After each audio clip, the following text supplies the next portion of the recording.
My name is Nathan Pierce. I'm 38 years old, a senior accountant at Wilson & Associates, and until 3 months ago, I was the kind of man who believed in keeping promises. The kind who thought marriage vows actually meant something. The kind who trusted completely, loved unconditionally, and never questioned the woman sleeping beside me every night. I was also the kind of fool who thought he knew his wife. Lauren and I met 7 years ago at a coffee shop in downtown Portland. I was reading financial reports, she was sketching in a notebook, and Eclipse Theory was playing over the speakers. When Midnight Run came on, we both started humming along at the exact same time. We looked up, caught each other's eyes, and started laughing. "You know Eclipse Theory?" she asked, closing her sketchbook. "Know them? I've been to every Portland show for the last 5 years," I replied. Her face lit up like Christmas morning. "Me too. Well, almost every show.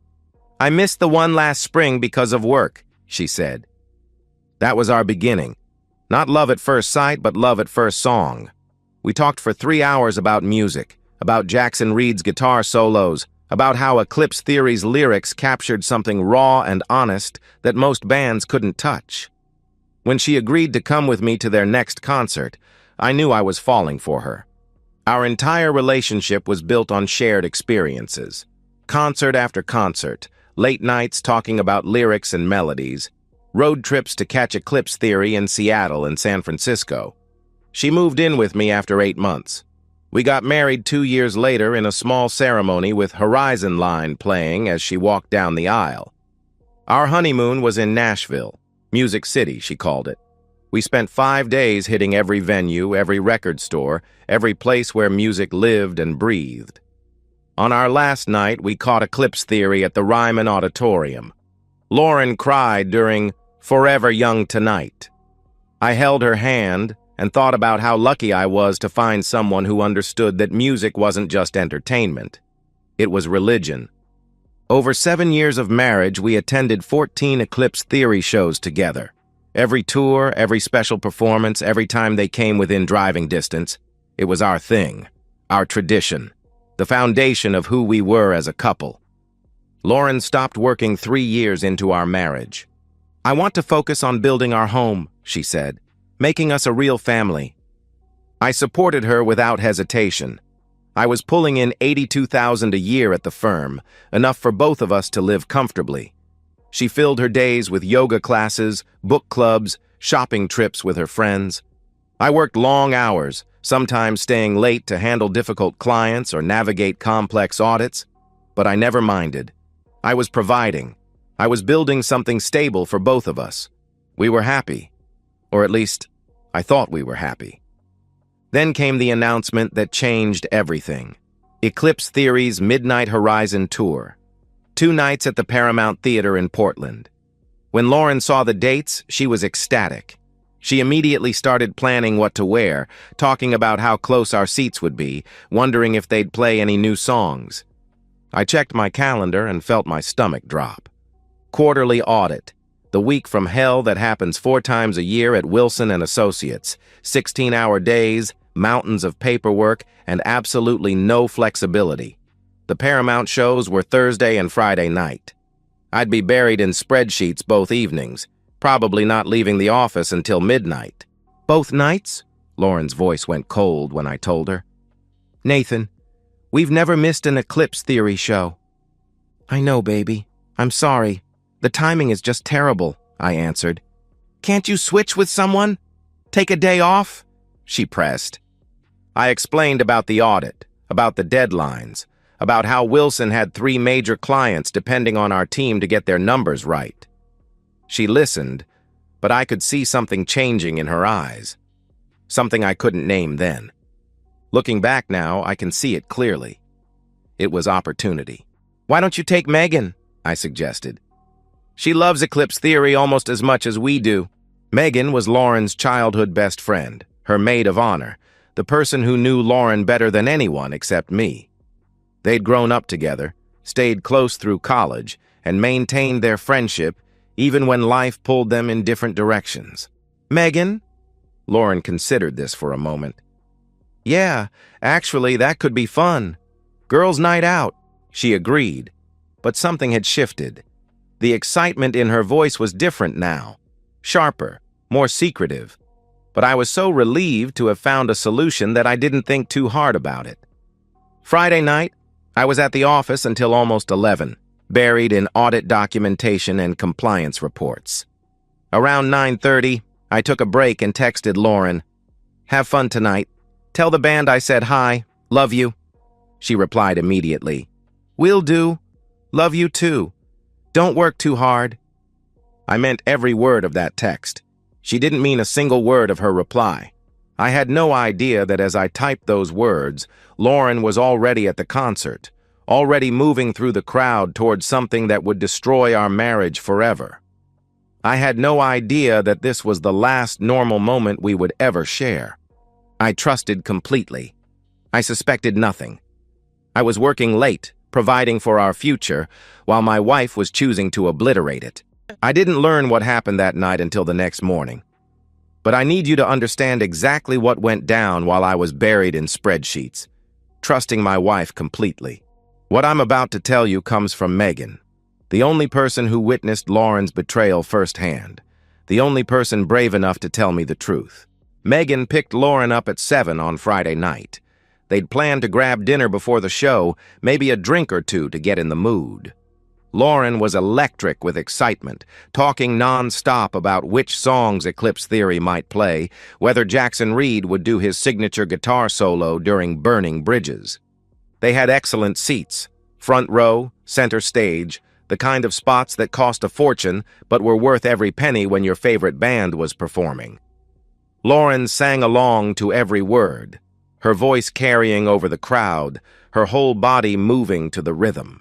Megan told me later that she'd never seen Lauren so alive, so completely in her element. After the show, as they were gathering their things and preparing to leave, Lauren pulled out 2 VIP passes. "Where did you get those?" Megan asked. "Bought them online," Lauren said casually. "Thought it might be fun to meet the band." This was news to Megan. Lauren had never mentioned VIP passes, but she figured Lauren wanted to surprise her, maybe make up for me not being there. So they made their way backstage to the meet and greet area. The backstage lounge was crowded with other VIP ticket holders, but it didn't take long for Jackson Reed to notice Lauren. He was still in his stage clothes, black jeans, a vintage Eclipse Theory t-shirt, his signature leather jacket. His dark hair was messy from performing, and he had that post-show energy that made him magnetic. He zeroed in on Lauren immediately. "Hey," he said, appearing beside her with a beer in his hand. "You were singing along to everything tonight. I could hear you from the stage." Lauren's face flushed. "Really? I didn't think you could hear individual voices," she replied. "Trust me, I could hear you." "What's your name?" he asked. "Lauren," she answered. "Beautiful name." "I'm Jackson, obviously," he said with a smile. Megan told me later that she immediately felt uncomfortable, not because he was being inappropriate, but because of how Lauren was responding, like a schoolgirl meeting her crush. "Who'd you come with tonight?" Jackson asked, glancing at Megan. "This is my best friend Megan," Lauren said. "My husband couldn't make it. Work stuff." Jackson's smile didn't falter when she mentioned me. If anything, it got wider. "His loss," he replied. "More time for us to talk." They talked for over an hour, Jackson asking Lauren about her favorite songs, her favorite albums, how long she'd been a fan. Lauren hanging on his every word, laughing at everything he said, touching his arm when she wanted to emphasize a point. Megan felt like a third wheel, but she stayed close, some instinct telling her that something wasn't right. Around midnight, as the meet and greet was winding down, Jackson leaned in close to Lauren.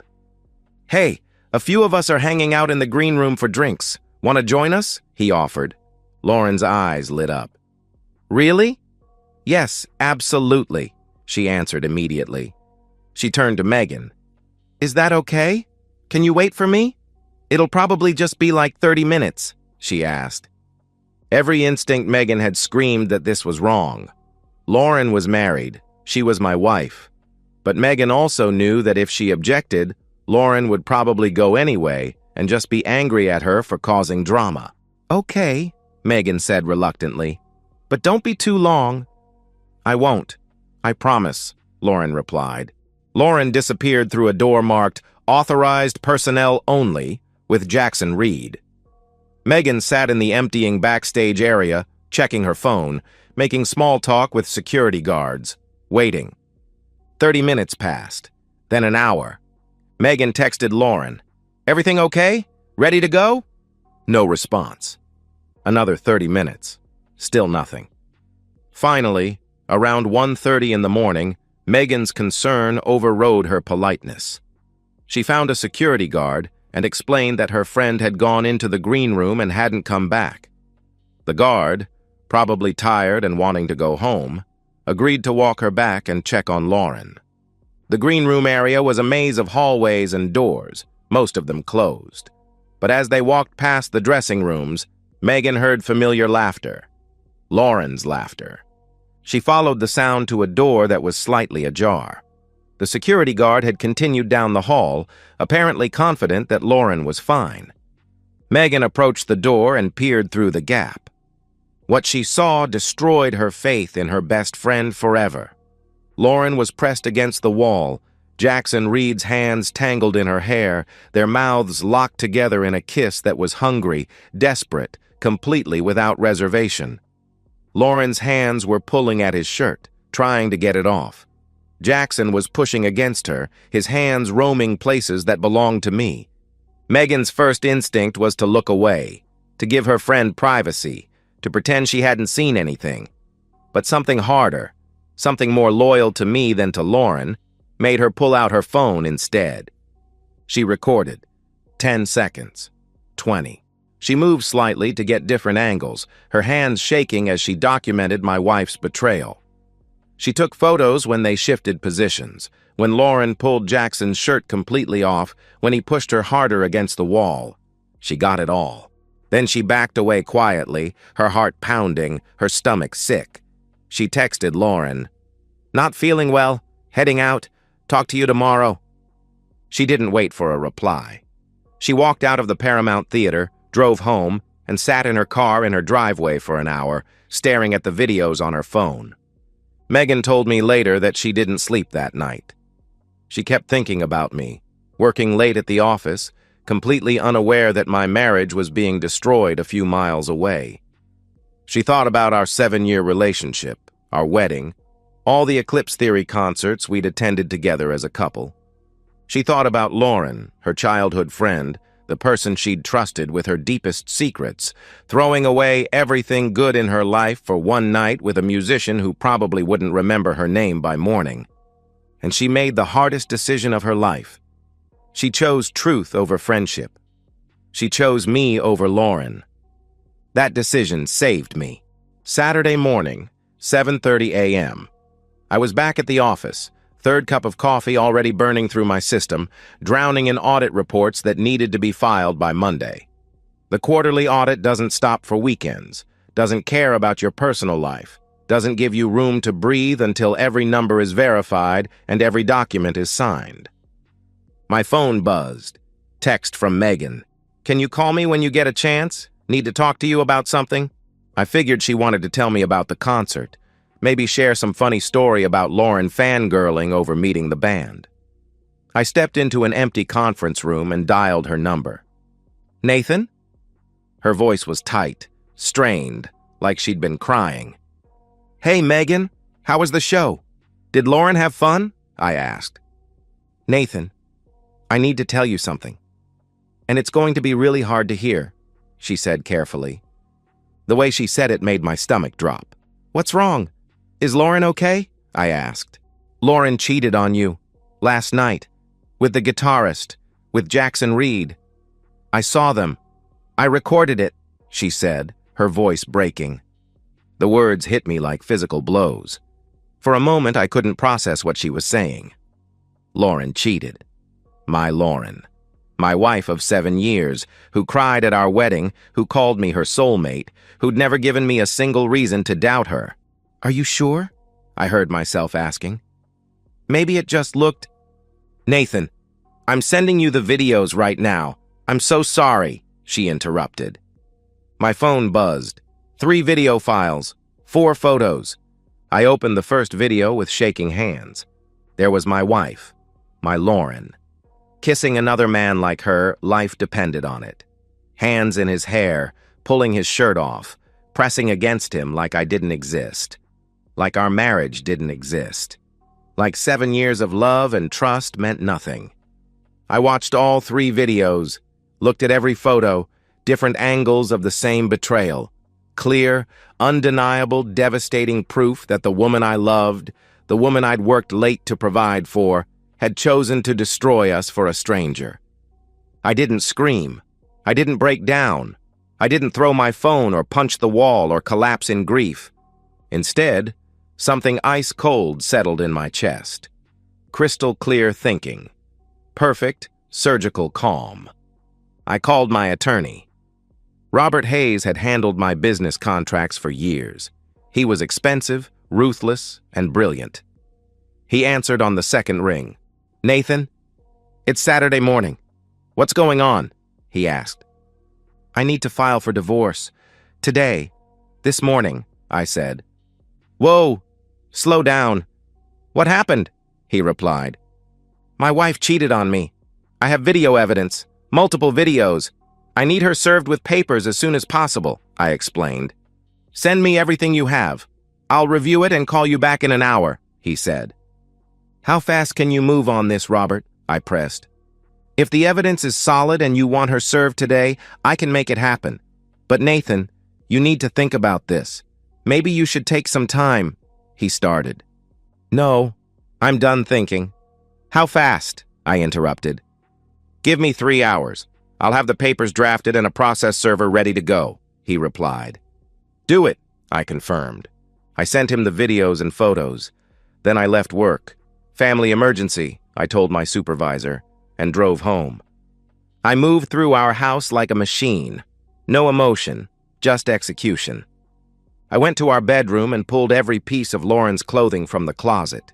Her dresses, her yoga pants, her fancy shoes, her Eclipse Theory t-shirts. Everything that belonged to her, everything that carried her scent, everything that reminded me of the woman who'd just obliterated our marriage. I emptied her dresser drawers, her toiletries from the bathroom, her jewelry from the nightstand, her books from the living room shelves, those stupid Eclipse Theory posters she'd hung in our spare room, the ones that now made me sick to look at. 12 black trash bags, 7 years of shared life reduced to garbage on our front lawn. Then I made the calls that would ensure Lauren had nowhere to run, no one to lie to, no way to control the narrative. First, her parents, Richard and Donna Holland, who'd welcomed me into their family, who'd called me the son they never had, who'd trusted me to take care of their daughter. "Richard, it's Nathan," I said when he answered. "Nathan, how are you? How's our girl?" he replied warmly. "I'm calling to let you know that I'm divorcing Lauren. Today. She cheated on me last night," I said directly. Silence. Then, "What?" "Nathan, that's not possible. Lauren would never," he started. "I'm sending you the videos right now. I wanted you to hear it from me before she shows up at your house with lies," I interrupted. I sent them the same evidence I'd sent to Robert. Richard called me back 10 minutes later. "Oh my God," he whispered. "Oh my God, Nathan, I'm so sorry. I wanted to warn you. She's going to come to you for help. She's going to try to make this my fault somehow. Don't let her," I said. "We won't." "Jesus Christ, what was she thinking?" he asked. "I don't think she was thinking at all," I replied. I called Lauren's sister Jessica in San Francisco, her brother Mike in Denver. I sent them all the evidence, gave them all the same warning. By the time Lauren realized her entire support system knew the truth, it would be too late for damage control. Finally, I sat on our front porch and waited. Robert called at 2:15. "Papers are ready. Process server is en route to your house. Where's Lauren?" he asked. "No idea. Probably still sleeping off her big night," I answered. "Nathan, I have to ask, are you sure about this? Once she's served, there's no going back." Maybe you should consider counseling or—" he began. "Robert, I watched my wife of 7 years hook up with a stranger while I was working to pay our bills. There's nothing to counsel. There's nothing to save. Just destroy her in court," I said coldly. "Understood. The server will be there in 30 minutes, he confirmed. I hung up and looked at our house. The house I'd bought for us. The house where we'd planned to raise children. The house that was supposed to be our forever home. In 6 hours, I'd gone from loving my wife completely to erasing her from my life entirely. I wasn't sad, I wasn't broken, I was just done. Lauren's car pulled into the driveway at 2:45. She looked tired, satisfied, guilty, a woman returning from an adventure. She had no idea that her entire life had already been dismantled in the time it took her to betray me. She was about to find out. I watched from the living room window as Lauren parked in our driveway. She looked exactly like what she was, a woman coming home after cheating on her husband. Her hair was messier than usual, her makeup smudged, her clothes wrinkled. She moved slowly, like someone processing a night of bad decisions. But there was something else in her posture, too. A satisfaction, a secret smile playing at the corners of her mouth. She wasn't coming home ashamed or guilty. She was coming home thinking she'd gotten away with something. She walked to the front door and tried the handle. Locked. She knocked, then called out, "Nathan? Babe? Why is the door locked?" I didn't answer. I just watched. Footsteps behind her on the walkway. The process server, a middle-aged woman in a business suit, carrying a manila envelope. "Lauren Pierce?" the woman asked. Lauren turned, confused. "Yes," she replied. "You've been served," the process server said, handing her the envelope and walking back to her car without another word. I watched my wife's face as she opened the envelope and read the first page. Petition for dissolution of marriage. Grounds. Adultery. The color drained from her face like someone had opened a valve. Her hands started shaking. She read it again, then looked up at the house like she couldn't believe this was real. I opened the living room window. "Your stuff's in the trash bags," I said calmly. "On the lawn. Take them and leave." "Nathan, wait! What is this? What's happening?" she called out desperately. "I saw the videos, Lauren. All of them. Megan sent them to me this morning," I replied. She collapsed, literally fell to her knees on our front porch, the divorce papers scattered around her. "Nathan, please, let me explain," she begged. "Explain what? How you fucked Jackson Reed while I was working late to pay our bills?" I asked coldly.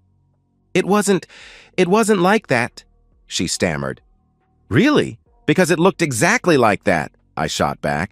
I could see her mind racing, trying to find an angle, a way to make this my fault or minimize what she'd done. "Nathan, it was a mistake. I was drunk, and he was—" she started. "He was your favorite guitarist from your favorite band, and you couldn't control yourself," I finished.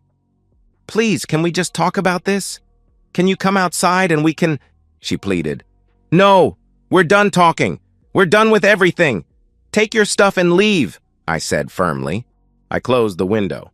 She pounded on the door for an hour, sobbing, begging, promising to change, swearing it would never happen again. She tried every window, every door, calling my name until her voice went hoarse. I never answered. I just sat in my living room listening to my wife's world fall apart, feeling nothing but cold satisfaction. Finally, around 4 o'clock, she gave up on getting inside. I watched her load the 12 trash bags into her car, struggling with the weight, tears streaming down her face. Some of the bags split, and her clothes spilled onto the driveway. She stuffed everything back in, desperate and humiliated. She drove away without looking back. I never saw her pull into our driveway again. But I knew where she was going, and I knew what was waiting for her there. Lauren went straight to her parents' house, probably expecting sympathy and shelter. She rang the doorbell, and Richard answered with a stone face. "Dad, please, I need to—" she began. "You're not welcome here," he said coldly. "What? Dad, What are you talking about? She asked, confused. Nathan called us this morning. He sent us the videos. We know what you did, he explained. Lauren's face went white. The videos? What videos? She asked weakly. Richard stepped onto the porch and closed the door behind him. The videos of you cheating on your husband, the man who's loved you for 7 years, the man who worked his ass off to take care of you while you were messing around with some musician, he said angrily. Dad, you don't understand, she tried. I understand perfectly. You threw away the best thing in your life for one night with a stranger. You humiliated yourself, you humiliated your husband, and you humiliated your family, he replied harshly. Please, I just need a place to stay while Nathan and I work this out, she pleaded. There's nothing to work out. Nathan's divorcing you, and frankly, I don't blame him. You made your choice last night. Now live with it, he said, stepping back toward the door. Richard went back inside and shut the door. Lauren stood on her parents' porch, completely alone, with nowhere to go. She tried calling her sister Jessica, her brother Mike, old friends from college. One by one, they either didn't answer or told her they couldn't help. Word travels fast in small circles, and I'd made sure everyone who mattered knew the truth before Lauren could spin her own version. By evening, she was checked into a cheap motel off the interstate, paying with a credit card that I would cancel the next business day. I found out later that she tried calling me that night. 47 missed calls. I'd already blocked her number. Sunday morning, she showed up at the office building where I work, waiting in the parking lot for me to arrive. Security escorted her off the property after I explained that my soon-to-be ex-wife was harassing me. She tried one more time at the house on Tuesday, but the locks had already been changed. She sat in her car across the street for hours, just staring at what used to be her home. A patrol car showed up around dinner time. Apparently, one of the neighbors had called about a suspicious vehicle. When the officer ran her plates and realized she was my estranged wife, he gave her a choice: leave voluntarily or be arrested for trespassing. She left. That was the last time I saw her face to face. I wasn't triumphant. I wasn't broken. I was just resolved, clean, free. The divorce took 3 months to finalize. She tried to fight it, tried to claim the adultery evidence was somehow inadmissible, tried to get half of everything despite being the one who destroyed our marriage. She failed. 3 months later, on a rainy Tuesday morning in October, I signed the final divorce decree. 7 years of marriage officially dissolved. Lauren Pierce became Lauren Holland again, though I doubted the name change would erase what she'd done or who she'd become. I kept everything: the house, my retirement accounts, my savings, even my Eclipse Theory vinyl collection. Oregon is a no-fault state, but when you have video evidence of adultery and a spouse with no income or assets to speak of, the division of property becomes pretty straightforward. Lauren's attorney, a public defender she couldn't really afford, advised her to take whatever settlement I offered rather than fight a battle she couldn't win. She took it. I'm dating again now. Slowly. Carefully. There's a woman named Sarah who works at the bookstore downtown. We've had coffee a few times, dinner twice. She's kind, honest, divorced herself. She understands that trust is something you build carefully, brick by brick. Megan remains one of my closest friends. We meet for coffee sometimes. She still apologizes for that night. You saved me, I tell her every time. Without you, I might have lived in ignorance for years. You gave me back my life. Lauren lives in a 1-bedroom apartment across town now. Works retail, her first job in years. Her parents haven't spoken to her since the divorce was finalized. Most of our mutual friends chose sides, and most chose mine. She sends Megan hateful texts sometimes. You ruined my life. Megan blocks her.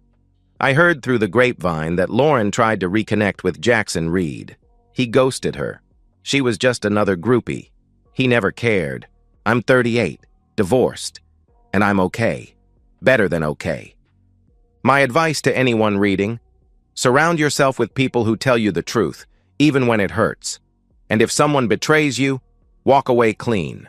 No second chances, no what-ifs. Life's too short for people who don't deserve your loyalty. I don't hate Lauren anymore. I don't think about her at all. And that's the best revenge. I went to another Eclipse Theory concert last month with Sarah.